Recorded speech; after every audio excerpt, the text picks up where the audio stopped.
وابتغ فيما آتاك الله الدار الآخرة ولا تنس نصيبك من الدنيا وأحسن كما أحسن الله إليك رب اشرح لي صدري ويسر لي أمري واحلل عقدة من لساني يفقه قولي اللهم رب زدني علما وارزقني فهما آمین۔ عیش کر غافل نہ تو آرام کر، مال حاصل کر نہ پیدا نام کر، یاد حق دنیا میں صبح و شام کر، جس لیے آیا ہے وہ اپنا کام کر، اور قدم سوئے مرقد نظر سوئے دنیا، کدھر جا رہے ہو کدھر دیکھتے ہو۔ ہر طرح کی بڑائی بزرگی اللہ وحدہ لا شریک خالق کائنات مالک ارض و سماوات کے لیے لائق و زیبا ہے۔ بعدہ انگنت و بے شمار درود و سلام نازل ہوں اللہ تبارک و تعالیٰ کے من جملہ تمام انبیاء کرام پر، خصوصاً اللہ کے آخری نبی جناب احمد مجتبی محمد مصطفیٰ صلی اللہ علیہ وسلم پر، اللہم صلی وسلم وبارک علیہ۔ الحمدللہ ہم اور آپ جو یہاں بیٹھے ہیں، اب یہ رات کا افضلیت وقت داخل ہو رہا ہے، اور جب نیند چھوڑ کر کے بستروں کو چھوڑ کر کے اپنے گھروں کو چھوڑ کر پوری رات آپ نے صبر کا مظاہرہ کیا، صبر کے ساتھ بیٹھے، تو اب تو افضل وقت آ رہا ہے، اب تو زیادہ ثواب کا وقت آ رہا ہے۔ اسی وقت ہم اور آپ اگر گھر چلے جائیں گے تو وہ افضلیت وقت شاید ہمیں اور آپ کو بیداری میں نہیں مل پائے گا۔ جس وقت اللہ تبارک و تعالیٰ آسمان دنیا پہ آ کر کے انسانوں سے ندا لگاتا، فرشتوں سے کہتا ہے کوئی بندہ جو استغفار طلب کرنے والا ہو میں اس کو بخش دوں، ہے کوئی ایسا بندہ جو مجھ سے کوئی سوال کرے میں اسے عطا کرنے کے لیے آیا ہوں، ہے کوئی مصیبت زدہ آدمی جو یہ کہے کہ پروردگارہ میں مصیبت میں ہوں میری مصیبت دور کر دے، میں اس کی مصیبت دور کر دوں۔ اب تو وہ وقت آنے چلا ہے اور ہم آپ اپنے گھر کو چلے جائیں گے، گویا کہ جلسے سے نہیں، پروردگار عالم کی سندا کو چھوڑ کر اس وقت گھر کو جا رہے ہوں گے، جبکہ اللہ تبارک و تعالیٰ یہ آواز فرشتوں کے ذریعے لگاتا ہے کہ آؤ میں تمہیں بخشنے کے لیے آیا ہوں، میں تمہارے سوالوں کا جواب دینے آیا ہوں، اور تمہیں میں عطا کرنے کے لیے آیا ہوں۔ اس وقت ہم اور آپ اگر کچھ دیر صبر اور بھی کر لیں گے تو انشاءاللہ یہ وقت ہماری پوری رات کی بیداری کامیاب ہو جائے گی، اور انشاءاللہ میں بھی مختصر انداز میں کچھ باتیں آپ حضرات کے سامنے رکھوں گا۔ جو آیت کریمہ میں نے آپ حضرات کے سامنے پڑھی اسی کی مناسبت سے بڑی ہی شرح و بسط کے ساتھ نہیں بلکہ بڑے ہی کم وقت میں اور بڑے ہی مختصر انداز میں بیان کی کوشش کروں گا۔ اور سب سے پہلے جو میں نے بتلا دیا کچھ دیر اور بیٹھ جائیں تو یہ انشاءاللہ اس کا ثمرہ، اس کا ثواب، اس کی نیکی نہ میں دے سکتا ہوں، نہ مدرسہ کے انتظامیہ دے سکتے ہیں، نہ کی کمیٹی دے سکتی ہے۔ یہ ثواب، یہ نیکی انشاءاللہ اللہ تبارک و تعالی ہمیں اور آپ کو ضرور عطا کرے گا۔ صرف ہم اور آپ یہ دیکھیں کہ اللہ تبارک و تعالیٰ نے قرآن کریم میں کس چیز کی طرف ہمیں اور آپ کو اشارہ کیا اور کیا بات ہمیں اور آپ کو بتلائی۔ اللہ رب العالمین نے فرمایا وَابْتَغِ فِيمَا آتَاكَ اللَّهُ الدَّارَ الْآخِرَةَ، اے لوگو تلاش کرو، ڈھونڈو، اس چیز کی طلب میں رہو۔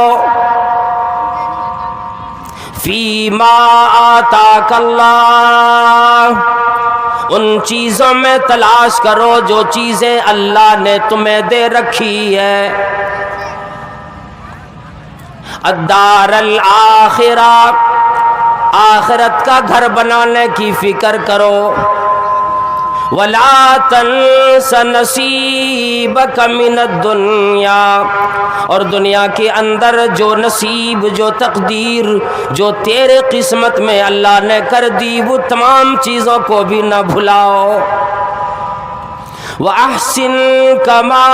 أَحْسَنَ اللَّهُ إِلَيْكَ، اور اسی طرح سے احسان کرو، اسی طرح سے اچھائی طلب کرو، اسی طرح سے بھلائیاں کرو جس طرح تیری رب نے، اللہ رب العالمین نے تمہاری طرف احسان کیا، تمہاری طرف بھلائی کی، تمہیں یہ تمام چیزیں نوازا۔ فرمایا محمدی کریم صلی اللہ تعالی علیہ وسلم نے، اللہ رب العالمین نے جو چیز ہمیں اور آپ کو دی، دنیا میں اگر کوئی بندہ شمار کرنے کے لیے بیٹھ جائے، اللہ والوں، دنیا کا سارا درخت ختم ہو جائے گا۔ دنیا کے اندر ایک حصہ زمین ہے، 3 حصہ پانی ہے، یہ تمام کی پانیوں کو اگر سیاہی بنا لیا جائے، اللہ رب العالمین نے جو چیز ہمیں اور آپ کو دی، اگر ان چیزوں کو شمار کرنے کے لیے کوئی بیٹھے، یہ ساری چیزیں ختم، انسانوں کی زندگیاں ختم ہو جائے، لیکن اللہ رب العالمین کی تمام چیزیں دی ہوئی کبھی ختم ہو نہیں سکتی۔ جتنی چیزیں اللہ تبارک و تعالیٰ نے دی، یہ سب اللہ رب العالمین کا احسان و کرم ہے۔ زندگی بھی انسانوں کو اللہ نے دی، جوانی دی، طاقت دی، جسم کے اندر روح باقی رکھی، توانائی دی، یہ تمام چیزیں اللہ رب العالمین کی نعمت، اللہ رب العالمین کا احسان ہے۔ اللہ رب العالمین فرماتا ہے، او لوگو، جو چیزیں میں نے تم کو دی، آج تیرے اندر زندگی باقی ہے، روح باقی ہے، طاقت باقی ہے، مہلت باقی ہے، یہ تمام چیزوں کو میری کام کی لگاؤ۔ وَابْتَغِ فِيمَا آتاک اللہ الدار الآخرہ، آج اگر تو نے آخرت کی زندگی بنانے کی فکر نہ کی، آخرت کی بارے میں فکر نہ کی، اللہ بالو، اتنا تمہیں پھر پچھتانا پڑے گا، اتنا افسوس کرو گے جب قبر میں آواز لگاؤ گے، الہی مجھے ایک دفعہ اور دنیا کی طرف بھیج، میں جتنی دولت میری رکھی ہے، میں نے جتنی کوتاہیاں کر کے آیا، میں نے جتنا وقت نیند میں گزاری، میں نے جتنے وقت برباد کر کے آئے، جتنے یاری میں، دوستی میں نے برباد کی، الہی سارا وقت نیکیوں میں لگا کے آؤں گا۔ آواز آئے گی وَلَوْ رُدُّوا لَعَادُوا لِمَا نُهُوا عَنْهُ، اگر پھر لوٹا دیا جائے وہی بھول بھلائیے میں یہ بندہ پھنسے گا، جس طرح سے دنیا میں جانے کے بعد عالم ارواح کی بات انہیں یاد نہیں رہی، غفلتوں میں زندگی جیسے بسر کی ویسے ہی بسر کرے گا، پھر بھلا دے گا اس کو، اور یہ چیز نہیں سوچے گا کہ اللہ تبارک و تعالیٰ نے یہ جو مہلت دی، یہ زندگی عطا کی، یہ ہمیں اور آپ کو اتنا بڑا کرم کیا کہ ان لوگوں کے بارے میں ذرا سوچے جو قبر میں پڑے ہوئے آج۔ کیا وہ لوگ جو قبر میں چلے گئے آج پھر دوبارہ دنیا کے اندر آ سکتا ہے؟ کیا قبر میں جانے کے بعد پھر اس کے اعمال باقی ہیں، نماز بھی اور تمام چیزوں کے ثواب اسے ملیں گے؟ یہ جو مہلت عطا کی، اللہ کے نبی صلی اللہ تعالی علیہ وسلم نے فرمایا اغتنم خمسا قبل خمس، اللہ رب العالمین نے تمہیں 5 چیز ایسی عطا کی جو چیز تم غنیمت جان لو، جن چیزوں کے بارے میں خیال رکھ لو، جن چیزوں کو اگر تم کام میں لے آؤ پھر تم کامیاب ہو جاؤ گے، تمہیں کامیابی ملے گی۔ اگر وہ تم 5 چیزیں تم نے ایسی برباد کر ڈالی، ایسی تم نے ان چیزوں کو دنیا میں لگا ڈالے اور ان چیزوں کا خیال نہ کیا، ان 5 چیزوں کی بعد پھر 5 چیزیں، 5 حالتیں تیری اندر آئے گی، جو حالت میں تم اللہ کو اس قدر یاد نہیں کر سکتے جس قدر کی 5 چیزیں اللہ نے دی، اس میں تم اللہ رب العالمین کو یاد کر لو گے۔ وہ کائنات کا رب ہے، انہوں نے جوانی دی، دولت مندی دی، مال صحت تمہیں نوازا، پھر اللہ رب العالمین نے وقت بھی دیے، صحت یابی بھی دی، اور ان صحت یابیوں میں مزید یہ کیا کہ اللہ تبارک و تعالیٰ نے فرصت کی ایام بھی ہمیں اور آپ کو نصیب فرما دیے۔ اللہ والوں کتنے وہ لوگ ہوں گے جو رات کی نیند بھی جسے نصیب نہیں، اپنے مالکوں کی غلام بن کے کام کر رہے ہوں گے، سونا نصیب نہیں، چین نصیب نہیں، آرام نصیب نہیں۔ یہ جو ہمیں اور آپ کو فرصت ملی، دن میں کام کر لیا کرتا ہے، رات اپنی ہو جاتی ہے، بندہ سو کے گزارے، اللہ کے لیے تلاوتی قرآن کریم میں گزارے، یا اللہ کو یاد کرتے ہوئے گزارے، یا بندہ پھر دنیا داری میں لگ کر موبائلوں میں گزارے، یہ زندگی ہماری اور آپ کی گزر جائے گی۔ فرمایا صبح ہوتی ہے شام ہوتی ہے، صبح ہوتی ہے شام ہوتی ہے، اور عمر یوں ہی تمام ہوتی ہے۔ انسانوں کی زندگی اسی طرح صبح آئی شام آئی، وقت ختم ہوتی چلی گئی۔ فرمایا شبابت قبل حرم کی، اپنی جوانی غنیمت جانو، جوانی کو کام میں لے آؤ، بڑھاپا جانے سے پہلے، قبل اس کے کہ تیرے پاس وہ کمزوری آ جائے گی جب تم مسجدوں میں جا نہیں سکتے، مجلسوں میں جا نہیں سکتے۔ اللہ والوں اور میرے دوستوں اور ماں بہنوں اور مائی جو ابھی اٹھ کے گھر کی طرف چلے، ذرا سن تو لو، کتنے وہ لوگ ہوں گے جو آج اپنے گھروں میں یوں ہی مجبور پڑے ہوں گے، پیروں میں آنے کی طاقت موجود نہیں۔ آج جب ہمیں طاقت ملی ہے، ہمیں جوانی ملی، برباد کر دیے، کتنے لوگ گھر چلے گئے، وہ جا کر اپنے کمبلوں کے نیچے موبائلوں میں مشغول ہو کر رات آدھی گزار دیا کرے گا، برباد کر دیا کرے گا، لیکن اللہ رب العالمین کی بات میں برداشت نہیں ہوتی۔ شبابک جو فرمایا کہ اگر اس کے اندر بندہ اللہ تبارک و تعالیٰ کی عبادت میں اپنا وقت گزارتا ہے، اور عبادت تمام ان کاموں کو، ان باتوں کو کہا جاتا ہے جسے پروردگار عالم نے پسند فرمایا۔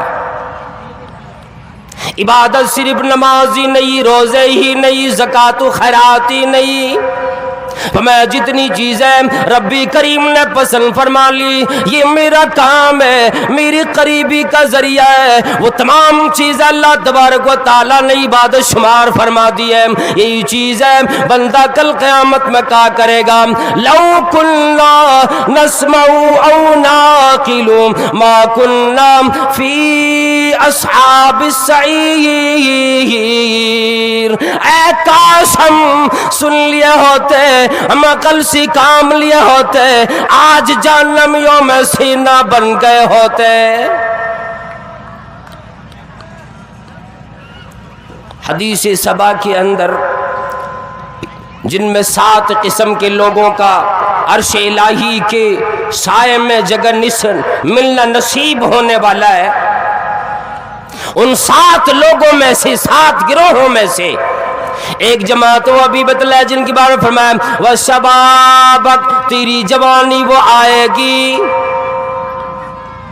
جس بندے نے اللہ رب العالمین کی عبادت میں اپنی جوانی لگائی،